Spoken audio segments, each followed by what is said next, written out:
मोहिनी देवी गोयनका महिला महाविद्यालय लक्ष्मणगढ़ में कल जिला स्तरीय अंतर महाविद्यालय वाद विवाद प्रतियोगिता का आयोजन किया गया। महाविद्यालय प्राचार्य डॉक्टर संदीप मिठारवाल ने बताया कि मोहिनी देवी जी की स्मृति में जिला स्तरीय अंतर महाविद्यालय वाद विवाद प्रतियोगिता आयोजित की गई, जिसमें सीकर जिले के अतिरिक्त झुंझुनू, चूरू, जयपुर इत्यादि जिले के प्रतियोगी भी प्रतियोगिता में शामिल हुए। कार्यक्रम के मुख्य अतिथि बगड़ी ग्राम पंचायत की सरपंच श्रीमती राजकुमारी थे। कार्यक्रम के विशिष्ट अतिथि राजकीय उच्च माध्यमिक विद्यालय गोकुलपुरा की प्राचार्य श्रीमती सुलोचना एवं राजकीय उच्च माध्यमिक विद्यालय भूमाबड़ा की व्याख्याता श्रीमती बबीता थे। कार्यक्रम की अध्यक्षता महाविद्यालय प्राचार्य डॉक्टर संदीप मिठारवाल ने की। सर्वप्रथम वाद विवाद प्रतियोगिता का शुभारंभ अतिथियों ने मां शारदा एवं मोहिनी देवी जी के समक्ष दीप प्रज्वलित कर किया। वाद विवाद प्रतियोगिता का विषय सदन की राय में आर्थिक आरक्षण से ही सभी का उत्थान संभव है। मुख्य अतिथि ने छात्राओं को प्रेरित करते हुए कहा कि इस प्रकार की वाद विवाद प्रतियोगिताओं में छात्राओं को हिस्सा लेना चाहिए, जिससे समाज में सकारात्मक विचार पहुंचते हैं। कार्यक्रम में विभिन्न महाविद्यालयों से लगभग 9 टीमों ने हिस्सा लिया। क्यों कहाँ कैसे सब इतिहास भी नहीं बताऊंगी, क्योंकि आंकड़े तो अखबार बताते हैं। मैं तो सदन को विषय के विपक्ष में ला खड़ा करने की एक कोशिश लाई हूँ। नमस्कार सम्मानित मंच, आज के इस वाद विवाद का विषय है सदन की राय में आर्थिक आरक्षण से सभी का उत्थान संभव है। मान्यवर, मैं सदन के समक्ष विषय के विपक्ष में अपने तर्क प्रस्तुत कर यह सिद्ध कर दूंगी कि आर्थिक आरक्षण से उत्थान नहीं अपितु भ्रष्टाचार की विष बेल ही फैलेगी। महोदय जी, आरक्षण कोई गरीबी हटाओ योजना नहीं है, किसी आर्थिक आधार पर दिया जाए। यह केवल और केवल जातिवाद और सामाजिक कुरीतियों का परिणाम है। आरक्षण प्रतिनिधित्व के लिए दिया जाता है, न कि गरीबी दूर करने के लिए। कई हलकों से प्रतिरोध की बाढ़ के बावजूद भी जाति आधारित आरक्षण के पीछे तर्क क्या हो सकता है?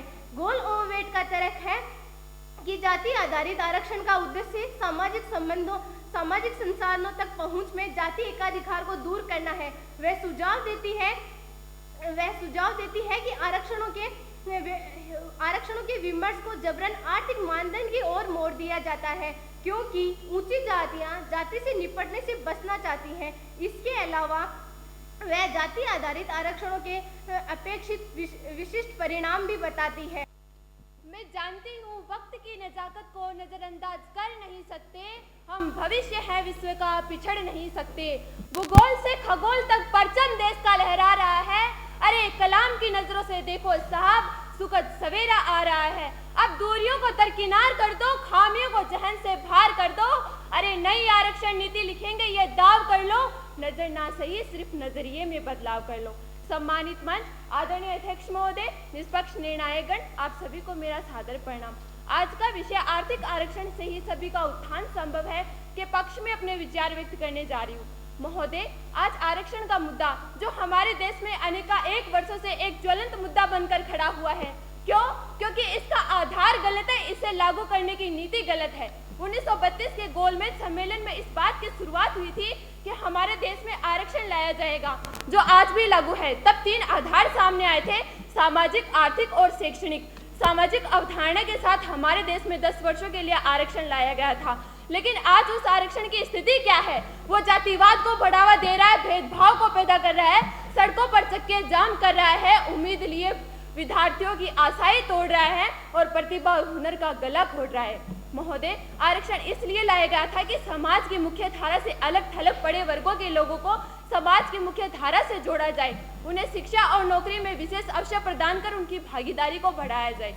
आज 10% आर्थिक आधार पर आरक्षण दिए जाने की एक ऐतिहासिक पहल शुरू की गई है, जो देश को तोड़ने का नहीं, देश को जोड़ने का काम करेगी। आरक्षण इससे पहले भी दिए गए थे, लेकिन इससे कहीं न कहीं समाज ने खुद को टूटा हुआ महसूस किया। मगर श्रीमान नरेंद्र मोदी जी की इस नई पहल ने मेरे विपक्षी साथियों को छोड़कर सबका दिल जीत लिया, और इस पहल से अब वो दिन दूर नहीं जब गरीबों की जीत मुमकिन होती नजर आएगी, और जब एक बार फिर सारे जहां से अच्छा हमारा हिंदुस्तान होगा, और क्योंकि सबका साथ और सबका विकास से हर नामुमकिन चीज मुमकिन होगी।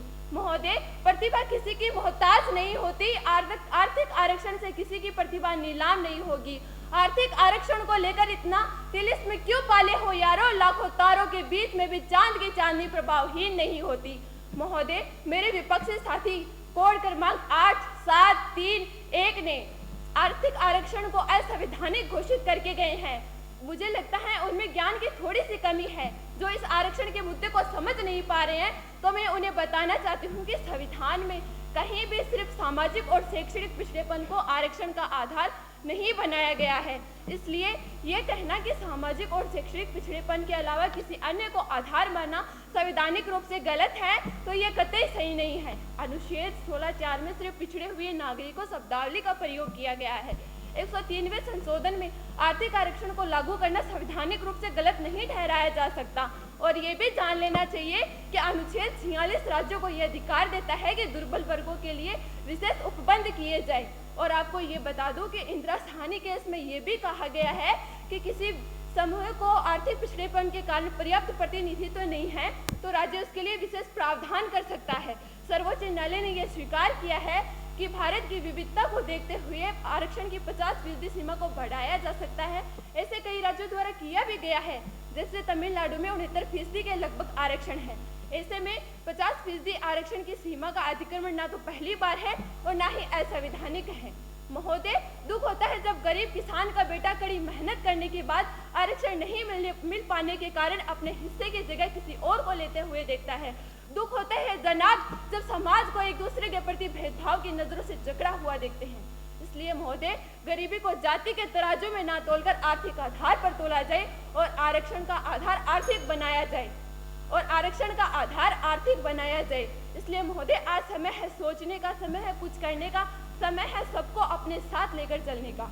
इसलिए महोदय, समय की मांग के अनुसार आरक्षण की इस नीति में परिवर्तन करना चाहिए और जिन लोगों को आरक्षण की सच में आवश्यकता है, समाज के तबके व समाज का प्रत्येक वर्ग जो गरीबी की रेखा के नीचे हैं, सभी का विकास हो सके, तो आर्थिक आरक्षण की नीति अपनाने में कोई दो राह नहीं होनी चाहिए। आज जाति एक सच्चाई है, इसे इनकार नहीं किया जा सकता। तो आर्थिक वंचना भी निर्णायक यथार्थ है, इससे भी मुंह नहीं मोड़ा जा सकता। इसलिए महोदय, सिर्फ आर्थिक आरक्षण की नीति को अपनाकर ही देश का उत्थान किया जा सकता है। और अंत में बस मैं इतना ही कहना चाहूंगी कि तूफान रुके है लश्कर, उम्मीद कभी पर रुकी नहीं, तख्त झुकी रियासत, संविधान कभी पर झुका नहीं, लिख रहा है सच अगर जुबा को ना लगाम दे, अरे आर्थिक आरक्षण तेरी हुक्मरा का कोई बिका फरमान नहीं, तू बगावत का शोला, विपक्षी दफ्तर खान नहीं। जय तू भारतम, जय तू संस्कृतम। प्रतियोगिता में वाद विवाद विषय के पक्ष में अपने विचार रखते हुए मोहिनी देवी गोयनका महिला महाविद्यालय की छात्रा रेणु व वहीं विपक्ष में अपने विचार रखते हुए कानोड़िया कॉलेज मुकुंदगढ़ की छात्रा अंकिता ने प्रथम स्थान प्राप्त किया। उसी क्रम में विनायक कॉलेज फतेहपुर की छात्रा रानू व कोमल गोदारा ने द्वितीय स्थान प्राप्त किया। वहीं तोदी कॉलेज की छात्रा श्रुति शर्मा और प्रियांशु ने बेहतर प्रदर्शन करते हुए सांत्वना पुरस्कार प्राप्त किया। कार्यक्रम में विशिष्ट अतिथि के रूप में उपस्थित श्रीमती सुलोचना ने छात्राओं को अपने विचारों से प्रेरित किया और महाविद्यालय को ऐसे आयोजन करवाने के लिए बधाई दी। महाविद्यालय प्राचार्य डॉक्टर संदीप मिठारवाल ने सभी अतिथियों और दूर दराज के कॉलेजों से पहुंची छात्राओं, शिक्षकों व अभिभावकों को धन्यवाद ज्ञापित किया।